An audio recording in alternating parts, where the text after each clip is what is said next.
Alright, the unemployment rate, point of this video, it is the percentage of the civilian labor force that is unemployed but actively looking for work. So the bums who don't want to work, not considered part of that unemployment rate. We don't count them. Retired people, they've worked, they've earned their rest. They are not counted in the unemployment rate.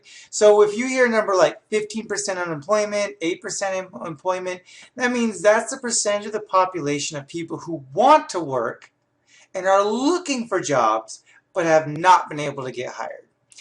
It does not include those, again, it doesn't include those who do illegal work. So maybe there's people who are working but they're doing something illegal. And I'm not just talking about legal immigrants here. Drugs, selling weapons under the table. And it could be legal citizens, but maybe they're just paying people under the table. That's underground economy. That's not part of the employment rate that we're going to be talking about working with in class. High unemployment of those actively looking for work is a sign that the economy is not doing well because it represents wasted human potential.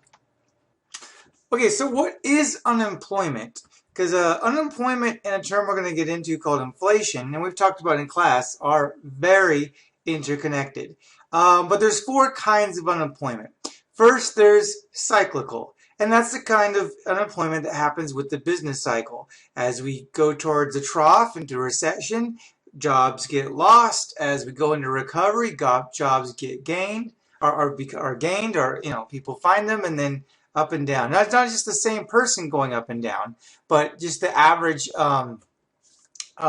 employment rate. It starts to go up and down based on the business cycle. Then there's seasonal. That's jobs caused by changes in seasons or weather. Construction jobs in California could go mostly year-round. Construction jobs in Minnesota, where they have below freezing snows, don't happen all year round. So there's periods of the year where construction workers, like in the Midwest, go long periods without working because you can't go build a building in the middle of the snow when it's snowing. But farm workers, even though it's kind of year-round in California, still fairly good. There are times when there's just not much work. And again, you go out towards the Midwest and the East Coast, depending on the time of year, there's no work for farm workers. Structural, caused by changes in society and technology. For example, if it looks like things are cheaper overseas for companies, and they'll move the jobs overseas. That causes employment. That's unemployment. That's structural. Type of unemployment caused by changes in society or technology. Maybe it's not that they're going to get cheap labor overseas. It's that they've replaced your job with a robot, with a machine. And now they only need a couple guys to maintain the machines as opposed to maybe 50 workers to actually build the parts or build whatever it is the machines are doing now. And then there's frictional. Frictional is a temporary unemployment between jobs. It could be layoffs, but it's that temporary period between when you are laid off or you choose to quit or you're looking for a new job, that time in between. That kind of is frictional employment, and it's usually voluntary. Layoffs aren't voluntary. There's exceptions to that, but it's usually somewhat voluntary as opposed to the other three kinds. Inflation is something that we've talked about in the past, and it's only bad if it increases faster than incomes, like as a result of high unemployment. If people are out of work, their incomes are not increasing because they have no income. But if inflation keeps going up, that is when we have a problem. Inflation happening if people's incomes are going up is not a problem. Now there's two types of inflation. There's demand pull and cost push.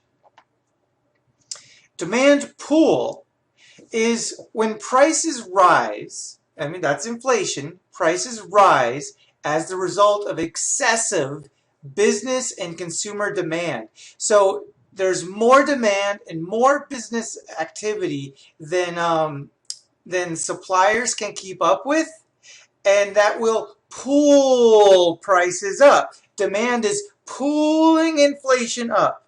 So demand is pulling inflation, pulling it up, causing it to increase. Now, causes. I touched on them just for a bit, but the Fed can cause the money supply to grow too rapidly. A lot of money out there, demand will start to increase because people have more money, but then inflation can get out of control because if there's just a lot of money being printed, that money may not be worth as much because you're just printing more of it. So then individuals, as they start to spend those additional dollars on a still limited supply of goods and services, that causes inflation. Increases in government spending can cause inflation because that causes people's incomes to increase, which means sellers are going to charge more. And again, I said that's not that bad of a thing unless those incomes aren't rising high enough, or those the increases in government spending, if they get stopped at some point, and then those people don't have jobs or they have less pay. And then finally, lower taxes and lower cost of credit, because again, if people don't have taxes, or if people don't have high taxes and they can get loans cheap, they're going to spend more, which means demand is going up. But if that outstrips people's income, like for example, people aren't they're making a lot of money, but loans are cheap. So even though they can't afford things right now, they take out a loan to buy things that they really can't afford. That can cause demand pull inflation because people are buying things even though their income can't really support it. Stagflation. This can happen as a result of demand pull inflation. It's a combination of inflation and stagnation. Stagnation means low economic activity. So that's kind of what we were just talking about. People's incomes aren't growing, or maybe they're going down, but they're trying to overcompensate or compensate for that by taking out loans and spending that money, which they don't really have the means to pay back, but still they're buying. That means demand is going up. That means the money supply will be inflated, or the money value will be inflated. That creates stagflation, and that's a really dangerous place for an economy to be in. Cost push inflation, the other type of inflation. Now, this is the theory that higher wages, we're talking about the supply curve now, push prices up. So as we raise wages, it pushes up the prices, and inflation goes up. That's cost push, because the cost of making things, the cost of providing services pushes up inflation up, pushes up prices. Now, in this situation, unemployment generally won't get worse because employers are making more money, but as prices go up, so they probably won't cut people's jobs just because they're paying them more, because they're also going to charge more.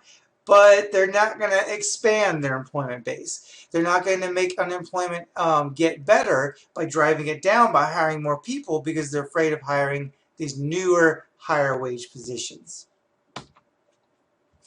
Again, causes are kind of straightforward. Increases in the minimum wage is one, and the other is demands of labor unions. They might already be being paid more than minimum wage, but if they're trying to get more benefits, more pay, that can also cause cost push inflation, because the cost of making goods, because you have to pay people to make those goods and then sell them as a supplier, as a seller, those costs increase, so you're going to push your prices up. Cost push inflation.